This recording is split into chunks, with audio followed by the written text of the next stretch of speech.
Hello, this is Dr. Amig, your friendly rheumatologist. Give me 1 second, I'm going live. If you do not know me, I'm Dr. Isabelle Amig. I'm a rheumatologist. I have done 2 trainings, one in France and one in the US. So I did my rheumatology residency fellowship back in France, Paris and Lyon. And then I repeated my residency and fellowship in New York City at Columbia University. And I'm now in Denver, Colorado. And I'm so angry right now. So I don't do politics. This is honestly to decrease my parasympathetic, like to improve my neuroimmunology system. I do not do politics ever. I try not to read the news. I try not to. I don't have a TV. I don't own a TV. I used to be very involved in politics when I was younger, in France particularly, and in the US. It took me a while to get the green card, and basically, I just think that politics is very divisive, and I think that we have a lot more in common altogether than we are actually different. I think we have a lot in common, and I think that politics should not be divisive. And we should actually learn to work together, to live together, and to help each other. And this is how my practice is set up. And this is I believe in this truly. I believe that human being can be really good and can help each other. I believe in the power of community. If you follow my podcast, if you follow the Rheumatology 101 Live, you know this. And I'm upset right now because it's almost like I cannot be Switzerland. Not that I like Switzerland, but I'm forced to be upset because suddenly some man that I will not name, I will never say their name, I've decided to say that acetaminophen, so Tylenol, is linked to autism. And I have done 2 trainings. I've actually done research a lot. I continue to do research.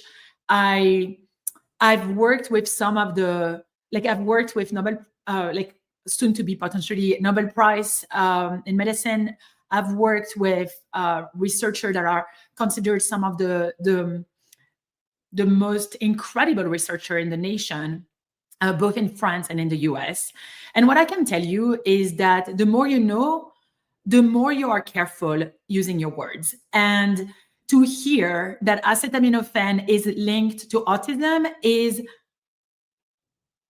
not just blatantly false, it's actually creating division. It's creating, I don't know, I think we should start looking at what it is that we're trying to hide, because it's raising my blood pressure. I don't understand why anyone would do that. I don't understand why we would say things that are like this.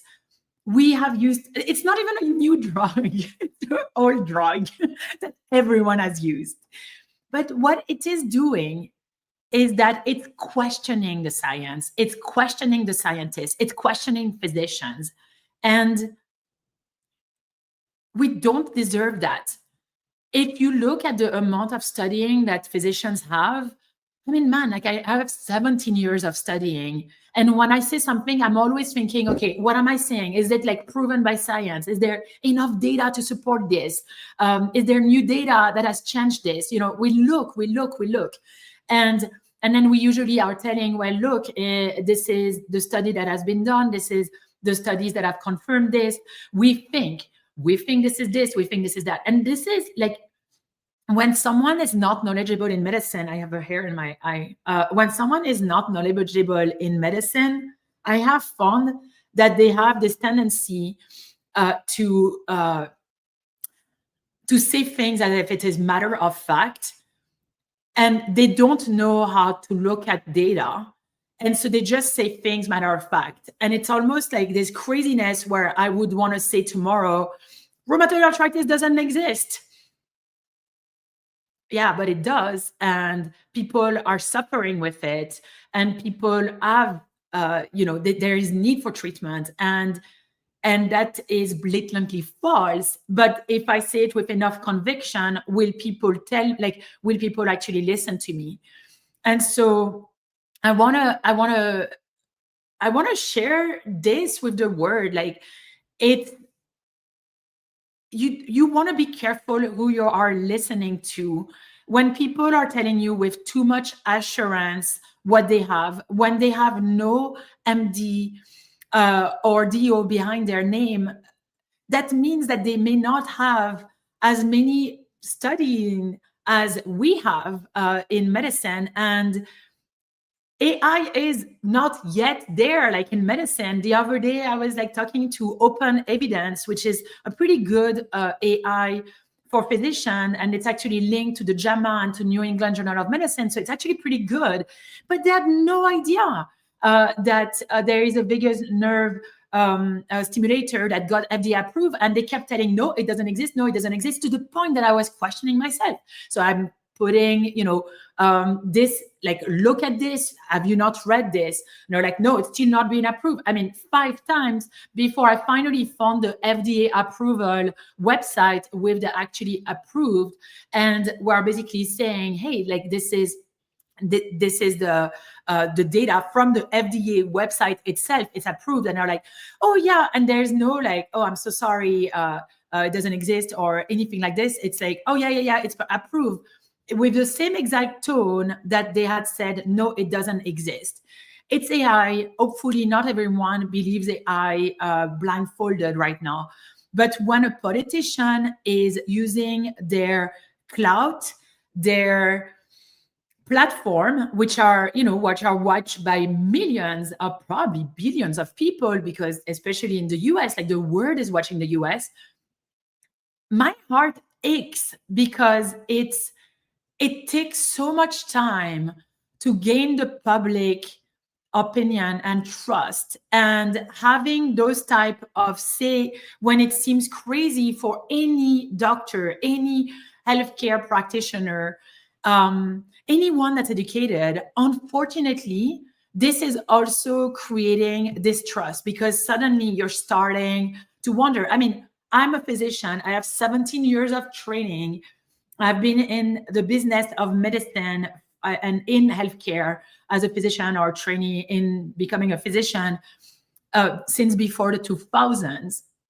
And I questioned it. Like, I questioned it. And if I question it, how many of us are questioning this?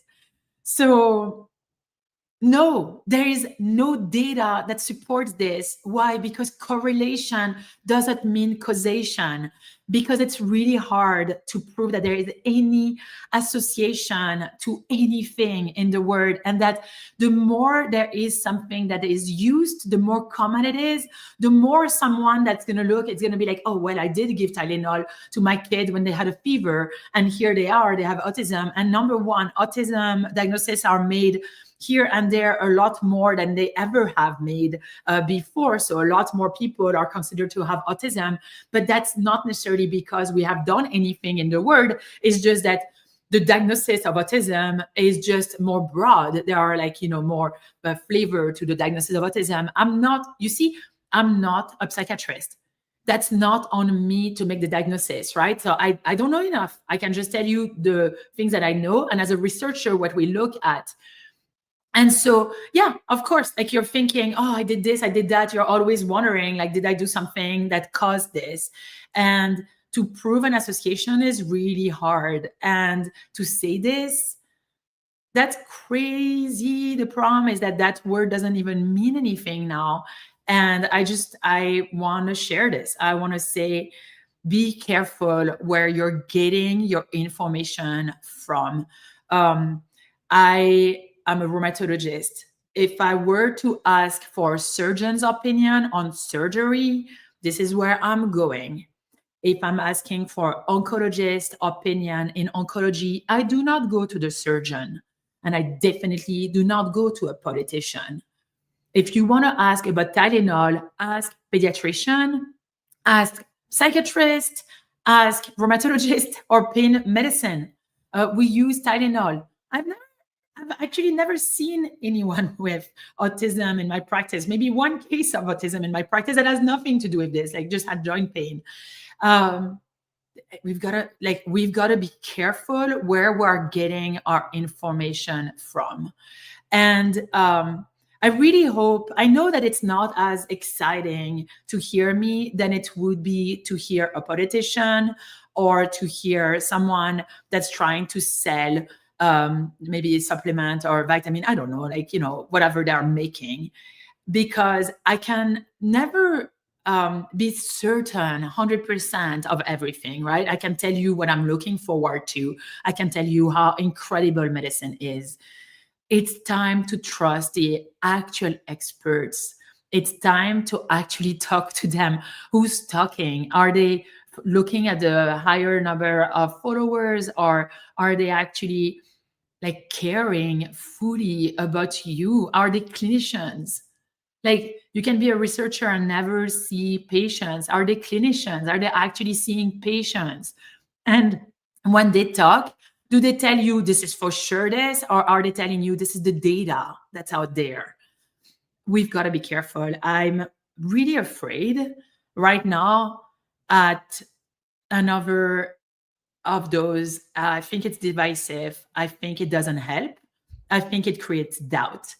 And when we create doubt, we live in an environment, talking about the parasympathetic and sympathetic system, but we live in an environment that is not safe for us.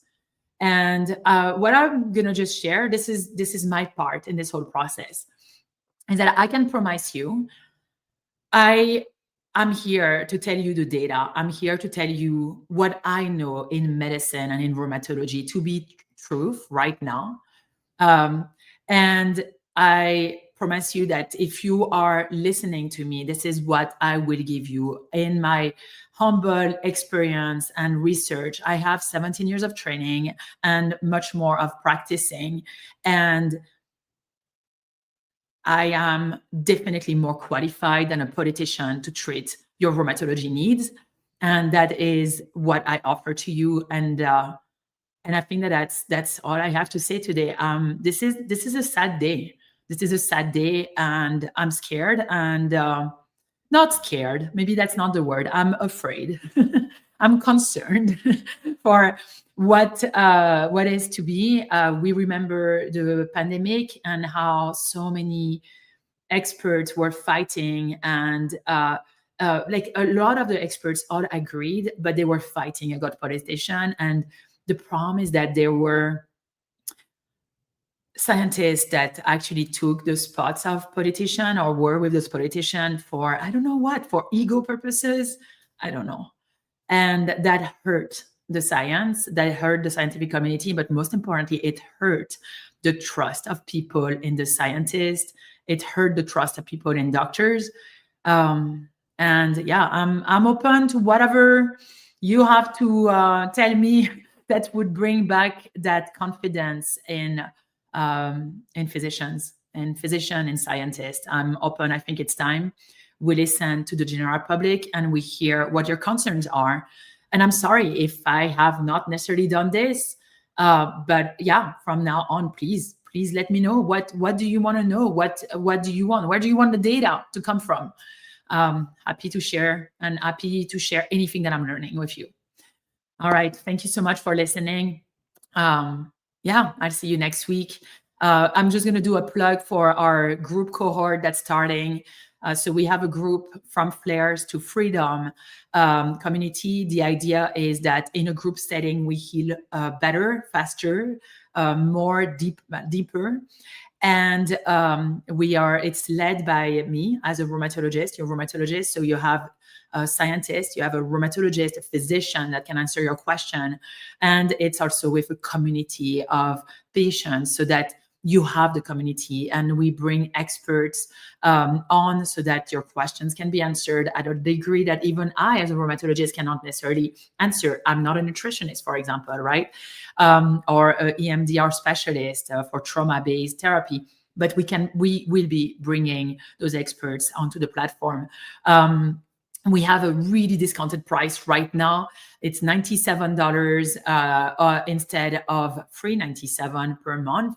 And we are really excited to start that first cohort. So come and join us in and we'll debunk all of the wrong information out there. Okay? Take care. I'll see you next week. Have a wonderful week. Bye-bye, everyone. Oh, and I didn't say hi on Instagram. Hi, Nelis, Mibdio, hi, Don Early, hi, Jalal Mohammed, hi, Dr. Sarah Ionescu. And if you're watching this, because very often that's what happens if you're watching it on replay, please put a hashtag replay. Thank you so much, everyone. Take care. Bye-bye.